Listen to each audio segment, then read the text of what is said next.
चुनाव आयोग को थोड़ी शर्म अगर आएगी, वो इस वीडियो को सुनने के बाद अगर मुझ पर कोई मुकदमा करना चाहें करें, तो मैं उनको थोड़ा शर्मिंदा करना चाहता हूं कि 2024 के 10 जुलाई के पोलिंग की आप रिव्यू कीजिए और आपको दोबारा चुनाव आयोग को शर्मसार ना होना पड़े देश में। तो ये ऐसा वो अगर दोबारा करेंगे तो फिर हम भी तैयार हैं उसके लिए कि मदरसों पर ये कार्रवाई करने की बात करते हैं। ये भारतीय जनता पार्टी की सरकारें अपनी नाकामयाबियां छुपाने के लिए काम करते हैं। अभी पहलगाम कांड हुआ, अब पहलगाम कांड में जवाब देने की स्थिति में नहीं है भाजपा की सरकार। वक्फ बोर्ड से गरीबी दूर करेगी क्या? कब्रिस्तान की ज़मीनों से या मस्जिद की ज़मीनों से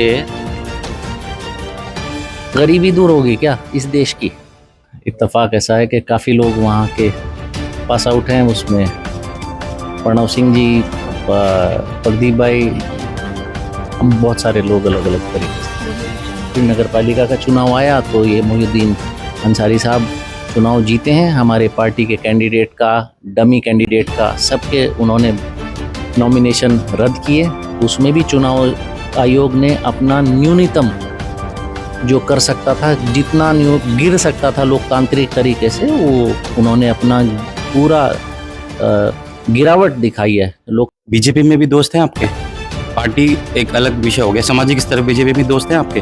क्योंकि विरोध क्योंकि जो लोकल, जो यहाँ के बीजेपी के जो दावेदारी हो रही थी, नाराजगी भी थी, फॉरेन कैंडिडेट आ गया, लगता है काजी साहब को कहीं ना कहीं फायदा भी मिला।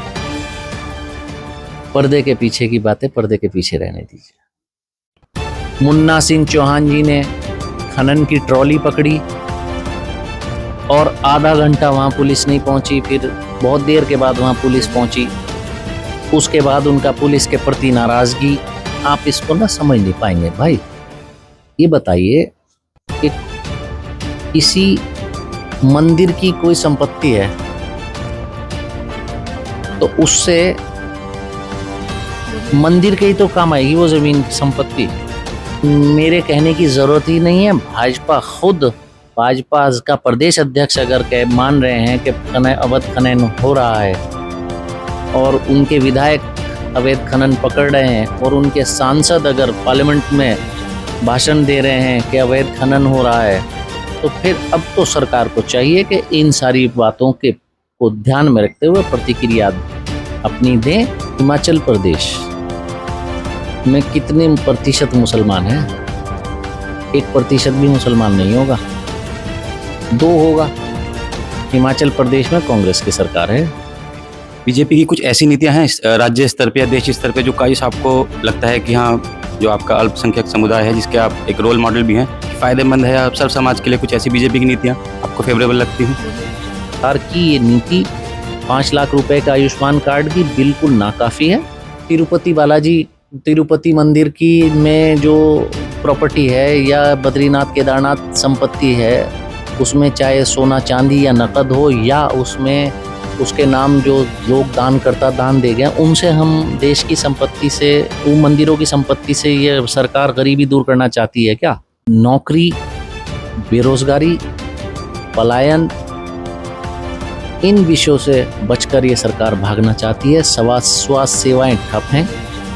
स्कूलों की हालत ये है कि एक स्कूल में 7 शिक्षक, एक बच्चा 10वीं में, वही बच्चा फेल हो गया।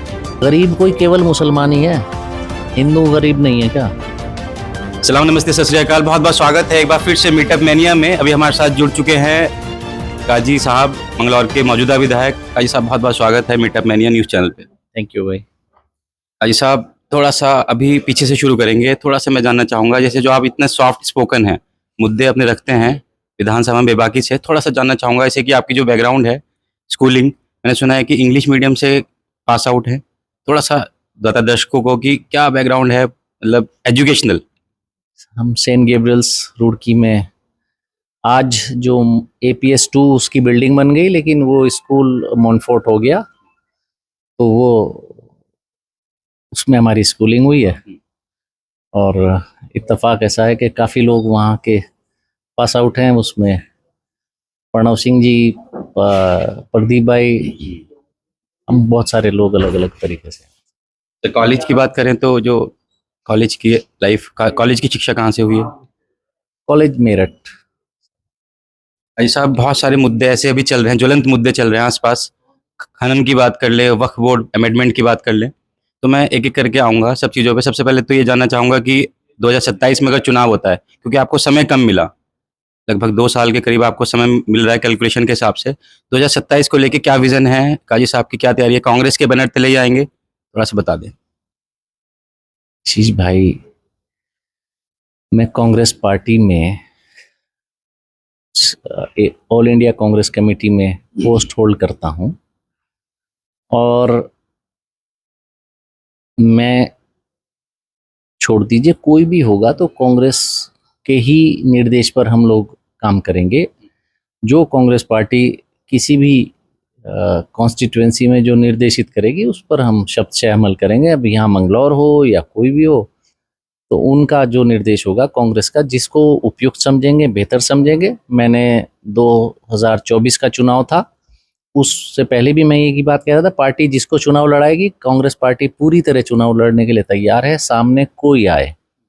अब भी कांग्रेस पार्टी पूरी तरह तैयार है। जब भी चुनाव होगा, हमारी पार्टी, हमारे पार्टी के पदाधिकारी, ये संजीव जी बैठे हैं, ये हमारे ब्लॉक अध्यक्ष हैं, ये हमारे नगर पालिका के चेयरमैन बैठे हैं, मोहिउद्दीन जी, सभी साथी बैठे हैं कांग्रेस के। तो सभी लोग, हम लोग तैयार हैं। जिसको नेतृत्व निर्देश देगा वो चुनाव लड़ेगा। काजी साहब, जैसे बात कर लें कि उत्तराखंड में जो सत्तारूढ़ पार्टी है, बीजेपी है, तो काजी साहब के लिए कई बार, जैसे मैं देख रहा हूँ कि अमूमन रोज सुबह 2 से 3 घंटे आपका एक चलता है, जनसभा चलती है। काजी साहब यहाँ पे अवेलेबल हैं या नहीं है? समस्याओं का निदान कितना % हो पाता है? ऐसे कि मान के चलिए दिन में 50 समस्याएं आई, क्योंकि रूलिंग पार्टी बीजेपी है, आप कांग्रेस से रिप्रेजेंट करते हैं, तो हो जाता है, कहीं अड़चने भी आती हैं? हमारे जितने साथी हैं वो, एक तो हम कोई गलत काम की पैरवी नहीं करना चाहते और हमारा कोई साथी हमसे कोई गलत काम नहीं कहता। तो जब आप गलत काम कहोगे नहीं तो उम्मीद करते हैं सभी काम होते हैं। और दुनिया में 100% रिजल्ट तो कहीं भी किसी का नहीं होता। तो किसी डॉक्टर का, किसी वकील का 100% रिजल्ट नहीं होगा। और बहुत सी चीज़ें ऐसी होती हैं जिनका कई बार समाधान निकलने में दिक्कत आती है। तो ये तो एक पार्ट एंड पार्सल है लाइफ का, ये चलता रहता है।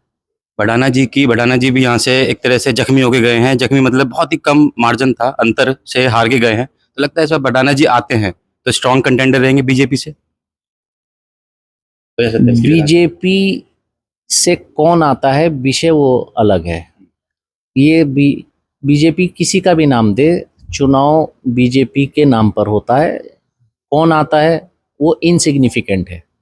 आप पिछले 4-5 चुनाव आप देखिए, तो जो भी कोई आया है तो बीजेपी के नाम पर वोट मिला। उनकी अपनी, जो उनका अपना पार्टी का स्ट्रक्चर है वो काम करता रहता है, फिर वो नाम बदलते हैं। इस चुनाव में 2024 में उन्होंने तंत्र मंत्र सारा यूज किया, उसमें लट तंत्र भी यूज किया, आपने देखा और आप लोगों की रिपोर्टिंग भी उसमें रही होगी। तो अब जो वो कर चुके बाई इलेक्शन में, वो जनरल इलेक्शन में अगर करेंगे उसके लिए भी कांग्रेस पार्टी तैयार है। और वो यही नहीं तैयार, पूरे प्रदेश में अब हम लोग मानसिक रूप से और अपनी नीतिगत तरीके से कांग्रेस पार्टी उन तैयारियों को लेकर चल रही है कि ये चुनाव आयोग किस स्तर तक गिर सकता है, चुनाव आयोग किस स्तर तक गिर सकता है, किस स्तर तक आंख बंद कर सकता है। ये चुनाव आयोग की न्यूनतम परफॉर्मेंस थी 2024 का चुनाव। तो चुनाव आयोग को थोड़ी शर्म अगर आएगी, वो इस वीडियो को सुनने के बाद अगर मुझ पर कोई मुकदमा करना चाहें तो करें। तो मैं उनको थोड़ा शर्मिंदा करना चाहता हूं कि 2024 के 10 जुलाई के पोलिंग की आप रिव्यू कीजिए और आपको दोबारा चुनाव आयोग को शर्मसार ना होना पड़े देश में। तो ये ऐसा वो अगर दोबारा करेंगे तो फिर हम भी तैयार हैं उसके लिए कि कभी भी अपना स्तर गिरा सकते हैं लोकतंत्र का। तो हम हर सूरत हम तैयार हैं। उसके बाद फिर नगर पालिका का चुनाव आया तो ये मोहिउद्दीन अंसारी साहब चुनाव जीते हैं। हमारे पार्टी के कैंडिडेट का, डमी कैंडिडेट का, सबके उन्होंने नॉमिनेशन रद्द किए। उसमें भी चुनाव आयोग ने अपना न्यूनतम जो कर सकता था, जितना गिर सकता था लोकतांत्रिक तरीके से, वो उन्होंने अपना पूरा गिरावट दिखाई है। लोकतंत्र की हत्या करने में कोई कमी नहीं छोड़ी। लेकिन उसके बावजूद भाजपा और जितने भाजपा के नेता सब मिले हैं, बसपा भाजपा सब एक होकर चुनाव लड़े हैं और मंगलौर की जनता ने कांग्रेस पार्टी समर्थित मोहिउद्दीन जी को समर्थन दिया और जनता ने आशीर्वाद दिया। तो कांग्रेस पूरी तरह तैयार है। बीजेपी में भी दोस्त हैं आपके? पार्टी एक अलग विषय हो गया, सामाजिक स्तर पर बीजेपी में दोस्त हैं आपके? ये व्यक्तिगत सवाल है। पॉलिटिकल बातें पॉलिटिकल मंच पर नहीं होती, और शादी ब्याह मरना जीना होता है, और इसमें मरने और जीने में सामाजिक स्थिति जितनी भी होती है, तो इसमें कोई किसी से व्यक्तिगत लड़ाई नहीं होती, नीतिगत लड़ाई होती है। तो ये हमारी किसी से कोई जाति लड़ाई नहीं है, चाहे वो प्रधानमंत्री से लेकर और छोटे से छोटा कार्यकर्ता हो दूसरे दल का। तो नीतिगत विषय होते हैं, तो नीतियों पर हमारी कोई हमारा अपना भी होगा तो उससे भी हम अपना विरोध दर्ज कराएंगे। ऐसा देखा गया कि जैसे फॉरेन कैंडिडेट, पैराशूट कैंडिडेट बोला गया बडाना जी को, तो ऐसा लगता है कहीं ना कहीं बीजेपी के जो लोकल, जो यहाँ का एक बॉडी स्ट्रक्चर हो गया, उन्होंने भी कहीं ना कहीं विरोध किया। मतलब बिहाइंड द सीन्स बोल रहा हूँ, पर्दे के पीछे से आपको सपोर्ट करा, ऐसा लगता है कहीं ना कहीं? ये आपने जब पर्दे के पीछे की बात कही है, तो पर्दा क्यों खुलवाते हो? सारी बात पर्दे के सामने लगता है क्योंकि विरोध विरोध क्योंकि जो लोकल, जो यहाँ के बीजेपी के जो दावेदारी हो रही थी, नाराजगी भी थी, फॉरेन कैंडिडेट आ गया, लगता है काजी साहब को कहीं ना कहीं फायदा भी मिला। पर्दे के पीछे की बातें पर्दे के पीछे रहने दीजिए। ठीक है, अभी लेते हैं मंगलौर में एक प्रचलन है, लोगों के मुंह पे बातें हैं कि अगर काजी साहब यहाँ पे सत्ता में ना हो तो जेलें भर जाएं, यानी कि समझौते आप बहुत कराते हैं। मुस्लिम क्षेत्र है, मैंने पिछली बार भी बात करी थी, 90% मुस्लिम आबादी क्षेत्र है, समझौते बहुत कराते हैं, जनसभाएं 2-3 घंटे चलती हैं। तो लगता है कि जो जेलें नहीं भर रही, समझौते हैं, लग रहा है फायदा मिलेगा उस चीज़ का 2027 में, क्योंकि जो लगातार आप लोगों के बीच में रहते हैं, समझौते भी कराते हैं, पैरवी भी करते हैं लोगों की सही कामों के लिए। ये सवाल बड़ा कॉम्प्लिकेटेड सवाल आप पूछ रहे हैं। समझौते और लड़ाई और 90%, मैंने तो पहली बार इस तरह की बात सुनी है। और देखिए, लोगों के बीच में आप रहते हैं, अच्छे बुरे सबके होता है। दो लोगों के बीच में तनाव भी हो जाता है, दो परिवारों के बीच में भी तनाव होता है। तो मैं इन्हीं समाज के बड़े छोटे लोग मिलकर उस अपने रोल को प्ले करते हैं। तो इसमें अब ये आपका सवाल इस मौके पर थोड़ा मेरी समझ से परे है, लेकिन इन एनी केस लोगों के बीच में रहने की हम लोग कोशिश करते हैं।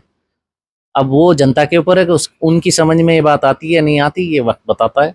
खनन पे आपका स्टेटमेंट चाहूंगा, क्योंकि आपने कहा कि जो पिछले आपने स्टेटमेंट में कहा कि जो वीडियो थी कि खनन माफिया के तौर पे देखा जाता है बडाना जी को, तो इस बार लग रहा है कि खनन, बहुत सारी दुर्घटनाएं भी हुई, तो काजी साहब का क्या स्टैंड है अवैध खनन के ऊपर? मेरा स्टैंड बाद में लीजिएगा। पहले तो पार्लियामेंट में लोकसभा सांसद हरिद्वार त्रिवेंद्र सिंह रावत जी, जो उत्तराखंड के पूर्व मुख्यमंत्री हैं, उनका जो लोकसभा में ऑन रिकॉर्ड वर्जन है उसको सुनिए, और उसके बाद फिर आप मुन्ना सिंह चौहान जी ने खनन की ट्रॉली पकड़ी और आधा घंटा वहां पुलिस नहीं पहुंची, फिर बहुत देर के बाद वहां पुलिस पहुंची। उसके बाद उनका पुलिस के प्रति नाराजगी, फिर खनन का मेयर साहब देहरादून, जो आजकल विधायक हैं, क्या नाम है उनका, चमोली साहब, चमोली साहब ने तायद की।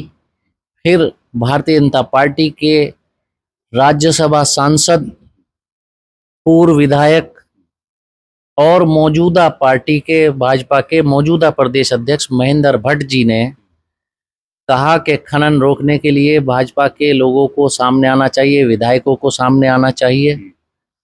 तो ये मेरे कहने की जरूरत ही नहीं है। भाजपा खुद, भाजपा का प्रदेश अध्यक्ष अगर मान रहे हैं कि अवैध खनन हो रहा है और उनके विधायक अवैध खनन पकड़ रहे हैं और उनके सांसद अगर पार्लियामेंट में भाषण दे रहे हैं कि अवैध खनन हो रहा है, तो फिर अब तो सरकार को चाहिए कि इन सारी बातों के को ध्यान में रखते हुए प्रतिक्रिया अपनी दें, और वो प्रतिक्रिया उनसे लीजिए, मुझसे नहीं। और जो आरोप भाजपा के लोग लगा रहे हैं उस आरोप को गंभीरता से लेते हुए अगर उस पर कार्रवाई भी करें। काजी साहब, जैसे कि अभी 27 के चुनाव की बात कर लें तो ऐसा होता है कि जैसे कि आप कांग्रेस पार्टी से प्रबल दावेदारी करेंगे तो कोई मुस्लिम भी कैंडिडेट खड़े जाते हैं। आज़ाद समाज पार्टी की बात कर लें या AIMIM की बात कर लें, BSP भी खड़ा कर सकते हैं। तो लगता है काजी साहब को अगर मुस्लिम कैंडिडेट अपोज में खड़ा होगा तो आपको डैमेज मिलेगा उस चीज़ का? भाई, इसमें हिंदू मुसलमान नहीं होता चुनाव में। नॉर्मली आप उठाइए, वोट परसेंटेज आपकी जो है कट सकती है, उसका फायदा मिल सकता है। जो एक बड़ा विपक्षी दल है BJP दूसरे नंबर पे रहता है, रनर अप रहता है, तो उसका कहीं ऐसे कि दूसरी पार्टी से खड़े हो गए कोई मुस्लिम कैंडिडेट वोट काटने के लिए, तो लगता है डैमेज मिलेगा। हिमाचल प्रदेश में कितने प्रतिशत मुसलमान हैं? 1% भी मुसलमान नहीं होगा, 2 होगा। हिमाचल प्रदेश में कांग्रेस की सरकार है।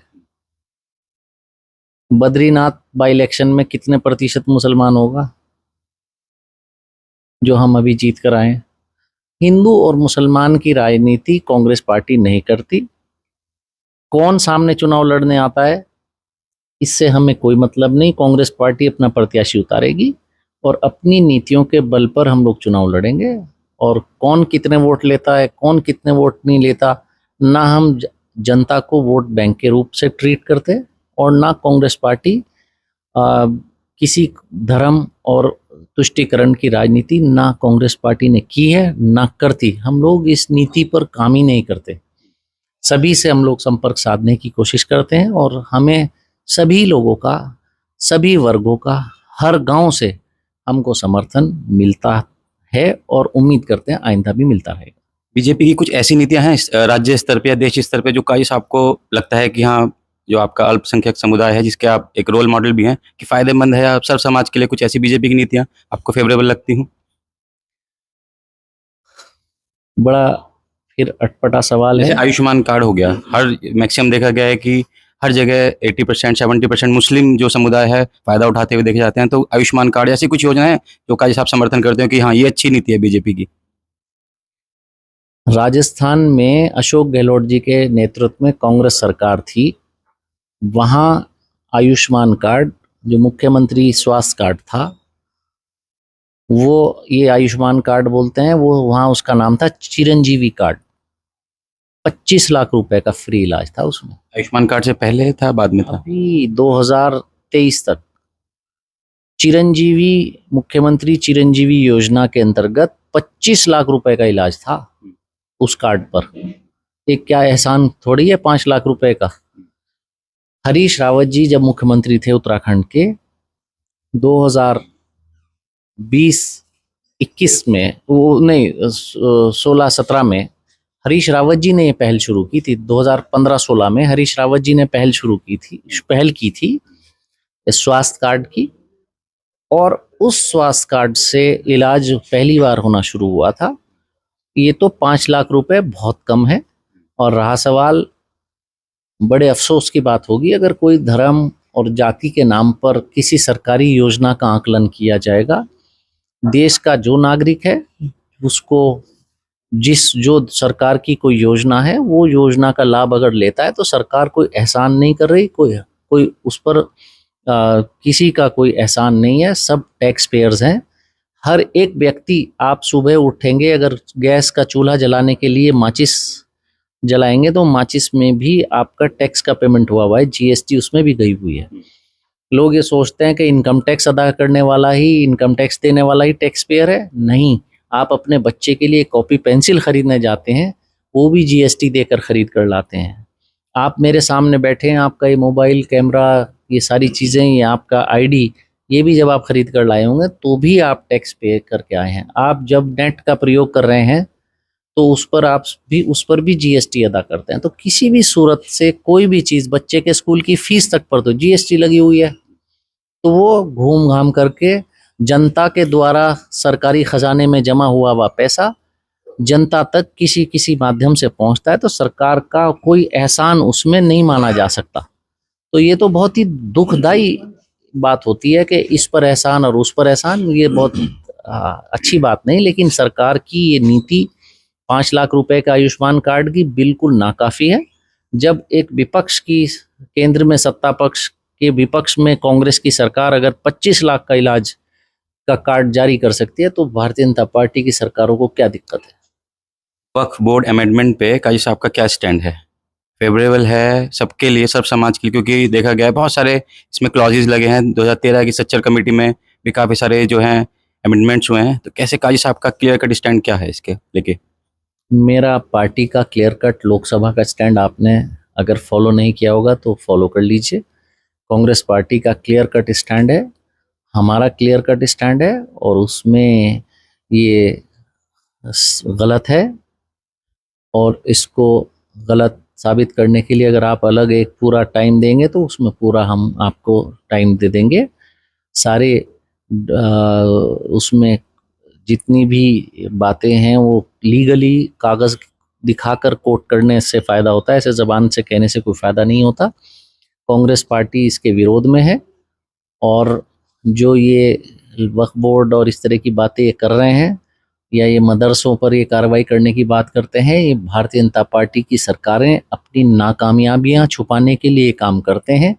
अभी पहलगाम कांड हुआ, अब पहलगाम कांड में जवाब देने की स्थिति में नहीं है भाजपा की सरकार, तो अब वो उसकी नाकामयाबियां छुपाने के लिए फिर अलग अलग जगहों पर अलग अलग ये धार्मिक विषयों को लेकर ये सरकारें कार्रवाई शुरू कर देती हैं। तो ये नौकरी, बेरोजगारी, पलायन, इन विषयों से बचकर ये सरकार भागना चाहती है। स्वास्थ्य सेवाएं ठप हैं। स्कूलों की हालत ये है कि एक स्कूल में 7 शिक्षक, एक बच्चा 10वीं में, वही बच्चा फेल हो गया। तो उत्तराखंड बोर्ड की शिक्षा का आप स्तर का अंदाजा इस बात से लगा सकते हैं। तो जो शिक्षा हो, स्वास्थ्य हो, ये सारी चीज़ें यहाँ अपने न्यूनतम स्तर पर चल रही हैं। इन चीज़ों से बचने के लिए कभी वक्फ की बात की जाती है, कभी मदरसे की बात की जाती है, कभी मज़ार की बात की जाती है, कभी धार्मिक भावनाएं भड़काने की बात सत्ता दल की तरफ से की जाती है। तो ये चीज़ें अब लोग बाग समझ रहे हैं, और समझने के साथ साथ इन पर जनता की निगाह है, और आने वाले वक्त में जो जनता परेशानियां महसूस कर रही है वो इस सरकार को चुन चुन कर जवाब देगी आने वाले चुनाव में। ऐसा बस अगर इस पे लॉन्ग डिस्कशन चाहे फिर किसी दिन करेंगे, लेकिन वक्फ बोर्ड पे 2 पॉइंट ऐसे चाहूंगा जो आपको लगता है अगेंस्ट में है। 2 पॉइंट कुछ भी बताना चाहें वक्फ बोर्ड अमेंडमेंट को लेके? क्योंकि अगर डेढ़ मतलब लाखों करोड़ों की संपत्ति है, लेकिन मुस्लिम्स की जो स्थिति है बहुत ज़्यादा सुधार नहीं हुआ। वक्फ का मतलब दान में दी गई चीज़ें, दान में चीज़ें दी गई चीज़ें आप समझ नहीं पाएंगे, आप इसको ना समझ नहीं पाएंगे भाई। ये बताइए कि किसी मंदिर की कोई संपत्ति है तो उससे मंदिर के ही तो काम आएगी वो जमीन की संपत्ति, वो किसी और के थोड़ी काम आएगी। वक्फ बोर्ड की संपत्ति, गरीब कोई केवल मुसलमान ही है, हिंदू गरीब नहीं है क्या? तो हिंदू और मुसलमान की गरीबी पर अलग अलग चर्चा क्यों हो रही है इस देश में? हिंदू की गरीबी पर भी और मुसलमान की गरीबी पर, सिख की और ईसाई की, सबकी गरीबी पर बराबर चर्चा होनी चाहिए ना। तो इसमें धर्म क्यों करते हो? गरीब और अमीर का कोई धर्म है क्या? दोनों या गरीब है या अमीर है। सरकार अपनी योजनाएं लाए, किसी वक्फ बोर्ड से गरीबी दूर करेगी क्या? कब्रिस्तान की जमीनों से या मस्जिद की जमीनों से गरीबी दूर होगी क्या इस देश की? है क्या? तिरुपति बालाजी, तिरुपति मंदिर की में जो प्रॉपर्टी है या बद्रीनाथ केदारनाथ संपत्ति है, उसमें चाहे सोना चांदी या नकद हो, या उसमें उसके नाम जो लोग दान करता दान दे गए, उनसे हम देश की संपत्ति से, उन मंदिरों की संपत्ति से ये सरकार गरीबी दूर करना चाहती है क्या? ये बेसिक बुनियादी बात ही गलत है। ये सरकार अपनी नीतियों से गरीबी दूर करे। और रहा सवाल, ये एक बहुत बड़ा विस्तृत बड़ा टॉपिक है। जिस दिन आपके पास समय होगा आप बता दीजिएगा, बैठ के बात कर लेंगे। आपको 2 नियम 20 बातें ऐसी बताएंगे जो ये गलत है।